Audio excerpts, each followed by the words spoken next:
The black SUV pulled out of the gated driveway, leaving the tall glass house behind. Inside, Ava, the young black nanny, stood by the window clutching a baby monitor. Her heart sank. Mr. Donovan, the CEO who treated her with quiet respect, was on his way to a 2-week business trip in Chicago. As his taillights disappeared, the smiles around her vanished too. "Guess the queen's gone," sneered Lydia, the senior nanny, tossing her blonde curls. "Now we'll see who's really in charge." Ava didn't respond. She bent to pick up toys from the carpet, whispering a prayer under her breath. The house once filled with soft piano music now echoed with sharp voices. Orders were barked. "Clean the kitchen again, Ava. You missed a spot." They gave her their laundry, their dishes, their chores. Every night, she went to her tiny room over the garage, her hands trembling from exhaustion. Yet, when she looked at the photo of her late mother on the nightstand, she smiled weakly. Mama always said, "Don't let them steal your peace." But deep down, Ava felt something breaking. And she didn't know it yet, but someone unexpected was about to notice. The next morning, Ava was up before dawn, scrubbing the marble counter while the others scrolled through their phones. Lydia sipped her latte and said sharply, "Ava, you missed the nursery window again. Do it over." Ava swallowed her pride. "Yes, ma'am." Her voice was calm, steady, too calm for Lydia's liking. As she reached for the rag, she noticed something unusual, a small blinking light on the corner bookshelf. She looked closer. It was a camera. Her heart raced. Mr. Donovan must have installed it before he left. She'd seen the tech team come by, but she thought it was for security. Now she realized, it might be watching everything. That evening, when Lydia shoved a pile of laundry into her arms, spilling detergent over her dress, Ava bit her lip instead of crying.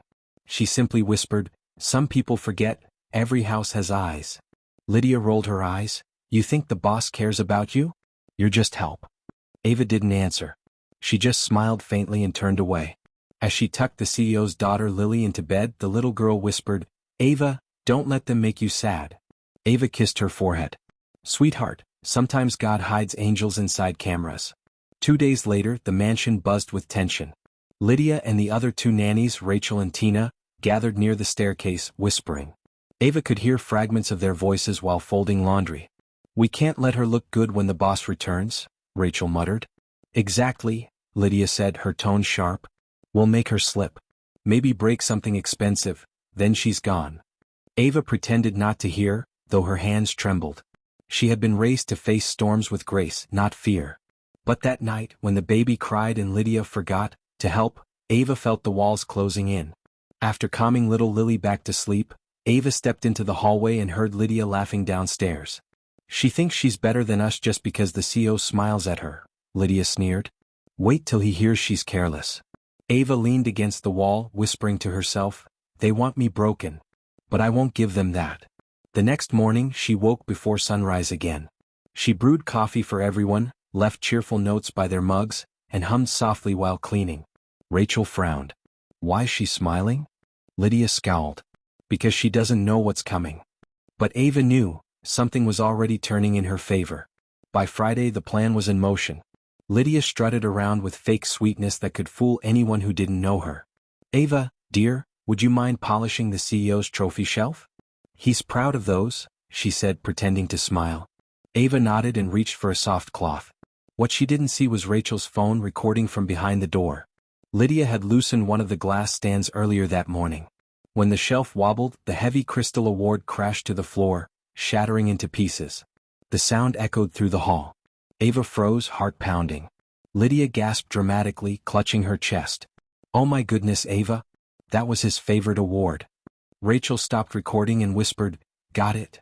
Tina came running in, faking concern. "Mr. Donovan will fire her for this." Ava knelt, picking up the shards carefully. "I didn't, it slipped," she stammered. Lydia folded her arms. "No need to explain. The camera will tell the truth." Ava's eyes lifted. "You're right," she said softly. "It always does." Later that night, alone in her room, she wept quietly. Not because of the broken trophy, but because she knew the real test of character wasn't when people praised you, but when they tried to destroy you. In downtown Chicago, Mr. Donovan sat in his hotel suite reviewing quarterly reports when his phone buzzed with a security alert from his home system. He frowned. Motion detected in living room, incident recorded. Curious, he tapped the link. The screen showed Ava, kneeling on the floor beside shattered glass, her face pale and frightened. But what caught his attention wasn't the mess, it was Lydia's smirk in the background and Rachel's phone aimed at Ava. He leaned forward. What on earth? He rewound the footage. There it was, Lydia loosening the glass stand earlier that morning. His jaw tightened. He trusted those women with his daughter. And now, seeing Ava quietly take the blame broke something inside him. Without hesitation he called the mansion. Lydia answered with fake concern. Sir, terrible news, Ava broke your award. Stop, he interrupted sharply. I've already seen the footage. All of it. The line went silent. Lydia stammered, Sir, He ended the call. Then he picked up another phone and called his assistant. Book me the next flight home. And contact HR. I want every employee in that house evaluated tomorrow morning. For the first time in days, Mr. Donovan's calm voice carried an edge of steel. Late the next evening, the black SUV rolled quietly through the gates. None of the staff expected him back so soon. The front door opened and there stood Mr. Donovan, suitcase in hand, his eyes sharp and unreadable. Lydia nearly dropped the plate she was holding. Sir. You weren't supposed to. He walked past her without a word. Ava appeared from the kitchen, startled to see him. She looked tired, her hands still wet from washing dishes. Mr. Donovan, she whispered. He looked at her gently. Ava, finish what you're doing. We'll talk soon. Then he turned to the others. Everyone living room. Now. The nannies exchanged nervous glances as they gathered. The air felt thick. I watched the footage, Mr. Donovan began. Every second. Every insult.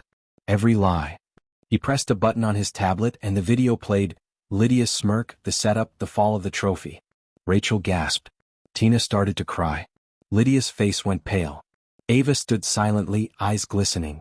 When the video ended, Mr. Donovan looked at them coldly. This house runs on respect. You forgot that. He paused, then said firmly, pack your things. You're done here. The room fell silent, except for Lydia's shaky breath, and Ava's quiet tears of relief. Lydia followed Mr. Donovan down the hallway, her heels clicking desperately on the polished floor. Sir, please, listen to me. It wasn't what it looked like, she pleaded, her voice trembling. She was trying to make us look bad. You know how some people. He turned sharply, his voice calm but cold. Careful, Lydia. Don't finish that sentence. Her lips quivered. I need this job. You should have thought of that before humiliating someone who only showed kindness, he replied. Ava stood by the doorway holding a small towel, unsure whether to speak. Lydia's eyes darted to her. Ava, tell him I'm sorry, she said, her tone suddenly soft. You know I didn't mean to hurt you. Ava looked at her quietly. Lydia, she said, I forgive you. But forgiveness doesn't erase consequences. For the first time, Lydia looked small, stripped of her arrogance. She turned away in silence, tears forming in her eyes. Mr. Donovan exhaled slowly. Ava, take the weekend off. I'll handle the rest. Ava hesitated. Thank you, sir. But I promised Lily I'd bake cookies with her tomorrow. He smiled faintly. Then stay for Lily's sake. She could use someone good around her right now. The next morning, sunlight filled the Donovan kitchen. The air smelled of vanilla and chocolate chips. Little Lily stood on a stool beside Ava, wearing a pink apron 2 sizes too big. Careful with the spoon, sweetheart, Ava said, smiling softly. Lily giggled and pointed to a folded paper on the counter. That's for you. Daddy helped me make it last night. Ava wiped her hands and unfolded the note. It was written in bright crayon letters. To the best nanny in the world. Thank you for loving me when others didn't. Ava pressed her hand to her mouth, her eyes glistening. Oh, Lily. The little girl wrapped her tiny arms around Ava's waist. Daddy said you're not just our nanny anymore. You're family. Mr. Donovan entered quietly, his sleeves rolled up. Lily wanted to surprise you, he said. But she's right. You've done more for this home than anyone I've ever hired. Ava's voice trembled. I was just doing my job, sir. He smiled gently. No, Ava. You were doing what's right, and that's rare. For the first time in weeks, Ava felt peace wash over her. Not because she was seen, but because she was finally valued. That evening, Ava sat on the back porch watching the city lights shimmer in the distance. The day had been peaceful, no shouting, no cold stares, just Lily's laughter echoing through the halls. For the first time the house felt like a home again. Mr. Donovan stepped outside, 2 mugs of tea in hand. Mind if I sit? He asked. She smiled. Of course not. They sat in comfortable silence for a moment before he spoke. Ava, I've seen many people come through my home. Most cared about the paycheck. But you cared about people. That's rare in today's world. Ava looked down modestly. Thank you, sir. I just try to do my best. He nodded. That's exactly why I don't want you to be just a nanny anymore. She blinked, surprised. Sir? I want you to be Lily's full-time guardian and family coordinator. You'll oversee her schooling, her well-being, her schedule, everything. And your salary will match the responsibility. Ava's hands trembled. I don't know what to say. He smiled warmly. Say yes. You've already proven you belong here. Tears welled in her eyes. Then yes, sir. With all my heart, yes. In that quiet moment, her life began anew. 2 months later, the mansion looked, and felt, completely different. The tension that once filled the air had been replaced by laughter, warmth, and the soft hum of peace. Ava stood by the window, helping Lily arrange flowers for her father's return from another trip. He'll love these, she said with a gentle smile. When Mr. Donovan walked in, Lily ran into his arms. Daddy, look. Ava helped me make everything perfect. He looked around, the spotless home, the smell of cookies, the glow on both their faces. His voice softened. You did more than make it perfect, sweetheart. You made it happy. Turning to Ava, he said quietly, I used to think leadership was about running a company. But watching you, I've learned, it's about caring for people, even when no one's watching. Ava smiled, tears forming. You taught me that too, sir, by believing in me when no one else did. He nodded, his voice warm. Welcome home, Ava. For good this time. Lily grabbed both their hands. Now we're really a family, right? Ava laughed softly, her heart full. Yes, baby. We are. And for the first time, the house wasn't just the CEO's mansion. It was home built on kindness, truth, and love.